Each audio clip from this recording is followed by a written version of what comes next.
North Indian special paneer matar മസാലയാണ്. അപ്പോൾ അതെങ്ങനെയാണ് ചെയ്യുന്നത് നോക്കാം. ഇതിപ്പോൾ 1/2 കിലോ പനീറാണ് നമ്മൾ എടുത്തിരിക്കുന്നത്. ഇതേപോലെ സ്ക്വയറായിട്ട് കട്ട് ചെയ്തെടുത്തിട്ടുണ്ട്. ഇത് 2 കൈപ്പിടി അളവിലുള്ള മട്ടർ, 2 സവാളയാണ് വേണ്ടത്. ഒരു സവാള നമ്മൾ ആദ്യമേ ഇതേപോലെ വലിയ കനം കുറച്ചൊന്നും അരിയണ്ട, കട്ടിക്ക് തന്നെ അരിഞ്ഞ് ഒരു സവാള, ഒരു 8-10 വെളുത്തുള്ളി, ഒരു 1.5 ഇഞ്ച് വലിപ്പത്തിലുള്ള ഇഞ്ചി, 2 പച്ചമുളക്. പച്ചമുളക് നമുക്ക് എരിവിന് ആവശ്യമുള്ളതുപോലെ കൂട്ടുകയോ കുറയ്ക്കുകയോ ചെയ്യാം.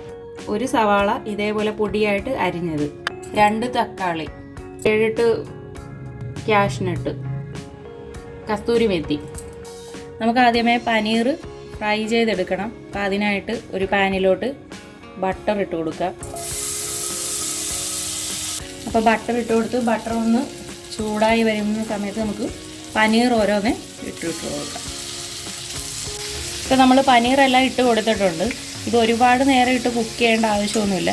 ചെറുതായിട്ട് ഒരു സൈഡ്, ഞാൻ 2 സൈഡേ ഒന്ന് കളറൊന്ന് ജസ്റ്റ് ഒന്ന് മാറി വരുമ്പോൾ തിരിച്ചിടും. എന്നിട്ട് മറ്റേ സൈഡ് ഒന്ന് ചെറുതായിട്ട് കളറ് മാറി വരുമ്പോൾ തന്നെ കോരി മാറ്റും. ഒരുപാട് നേരം ഈ പനീർ കിടന്ന് കുക്കായി കഴിഞ്ഞാൽ പനീർ ഒരുമാതിരി റബ്ബർ പോലെ ആയിപ്പോകും. നല്ല വായിലിട്ട അലത്ത് പോകുന്ന രീതിക്ക് നമുക്ക് കിട്ടണമെങ്കിൽ ഒരുപാട് ടൈം പനീർ കുക്ക് ചെയ്യരുത്. ഓൾറെഡി ഇത് കുക്കായിട്ട് വരുന്നൊരു സംഭവമല്ലേ, പിന്നിട്ടത് കുക്ക് ചെയ്യരുത് ഒരുപാട്. അപ്പോൾ ഒരു സൈഡെല്ലാം ഈ ഒരു കളറായപ്പോൾ തന്നെ നമ്മൾ തിരിച്ചിട്ടിട്ടുണ്ട്. ഇനി മറ്റേ സൈഡ് ഇതേപോലെ ചെറുതായിട്ടൊരു കളർ മാറി വരുമ്പോൾ തന്നെ നമുക്കിത് കോരി മാറ്റാം. ഇനി അടുത്ത സൈഡും റെഡി ആയിട്ടുണ്ട്. ഇനി നമുക്ക് ഈ പനീർ കോരി മാറ്റാം.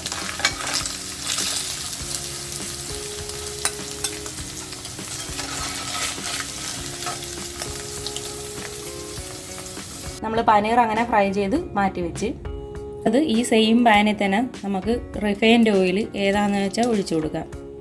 ചെറിയ ജീരകം ഇട്ട് കൊടുക്കുക.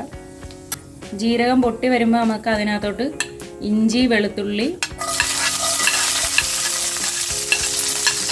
പച്ചമുളക്, നേരത്തെ വലുതായിട്ട് അരിഞ്ഞു വെച്ചിരിക്കുന്ന സവാള, ഒരു സവാള അതിട്ട് കൊടുക്കാം. ഇതൊന്ന് നമുക്ക് നല്ലപോലെ വഴറ്റിയെടുക്കണം. ഇതിൻ്റെ കൂട്ടത്തിൽ നമുക്കിനി ഒരു 2 തക്കാളിയും കൂടെ അരിഞ്ഞു വെച്ചത് ചേർക്കാനുണ്ട്. സവാള ഒന്ന് ചെറുതായിട്ട് വാടി വന്നാൽ മതി. അപ്പോൾ നമുക്ക് തക്കാളിയും ചേർത്ത് കൊടുക്കാം. നേരത്തെ അരിഞ്ഞു വെച്ചിരിക്കുന്ന 2 തക്കാളി അരിഞ്ഞത് വെച്ചിട്ട് കൊടുക്കാം.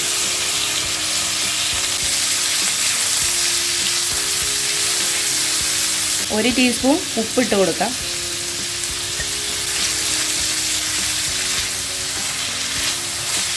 നമ്മൾ നേരത്തെ എടുത്തു വെച്ചിരിക്കുന്ന കാഷ്നട്ട് ഇട്ട് കൊടുക്കാം.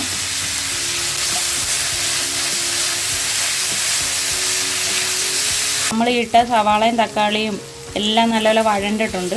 ഇനി നമുക്കിത് മിക്സിയിൽ നല്ലപോലെ പേസ്റ്റായിട്ട് അടിച്ചെടുക്കണം. അപ്പോൾ അത് തണുക്കാനായിട്ട് മാറ്റി വയ്ക്കാം. നേരത്തെ വഴറ്റിയിട്ട് തണുക്കാൻ വെച്ച തക്കാളിയും സവാളയും ഇഞ്ചിയും വെളുത്തുള്ളിയും എല്ലാം തണുത്തിട്ടുണ്ട്. ഇനി നമുക്കിതൊരു മിക്സിയുടെ ജാറിലോട്ട് ഇട്ട് കൊടുത്ത് നല്ലപോലെ പേസ്റ്റ് പോലെ അരച്ചെടുക്കണം. വേണമെങ്കിൽ കുറച്ച് വെള്ളവും കൂടെ ഒഴിച്ച് നമുക്ക് അരച്ചെടുക്കാം. അപ്പോൾ നമ്മൾ നല്ലപോലെ പേസ്റ്റ് പോലെ അരച്ചെടുത്തിട്ടുണ്ട്. ഇനി ഇത് മാറ്റി വയ്ക്കാം.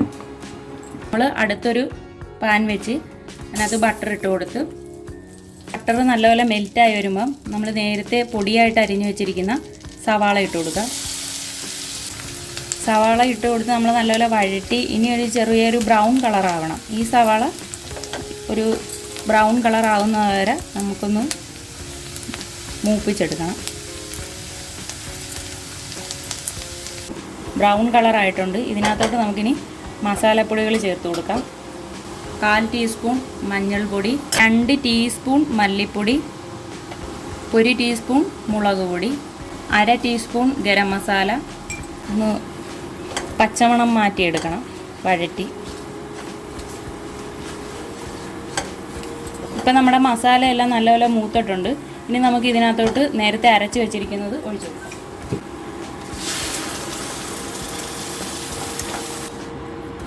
ഗ്രേവിക്കുള്ള വെള്ളം ഒഴിച്ചു കൊടുക്കാം.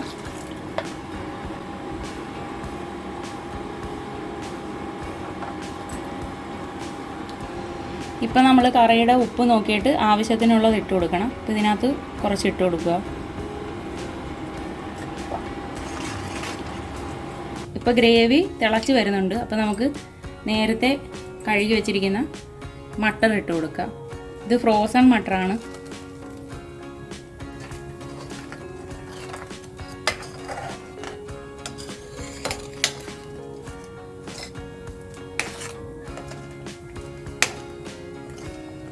ഇപ്പോൾ കറി തിളച്ചിട്ടുണ്ട്. ഇപ്പോൾ നമ്മൾ നേരത്തെ എടുത്ത് വെച്ചിരിക്കുന്ന കസ്തൂരി മേത്തിയിൽ നിന്ന് ഒരു പകുതി ഇട്ട് കൊടുക്കുക. ഇപ്പോൾ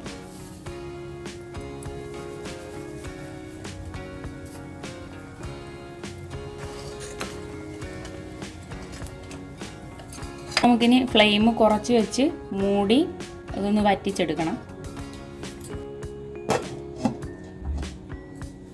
തുറന്ന് നോക്കാം.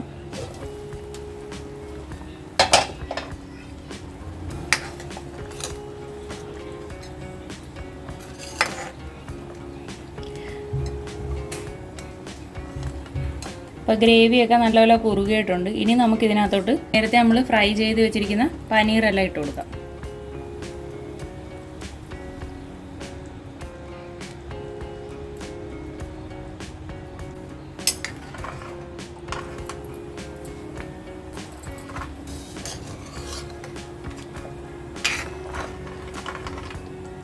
അപ്പോൾ നമ്മൾ പനീറെല്ലാം ഇട്ട് കൊടുത്തിട്ടുണ്ട്. ഇനി നമുക്ക് ബാക്കിയിരിക്കുന്ന കസ്തൂരി മെത്തിയും കൂടെ ഇട്ട് കൊടുക്കാം.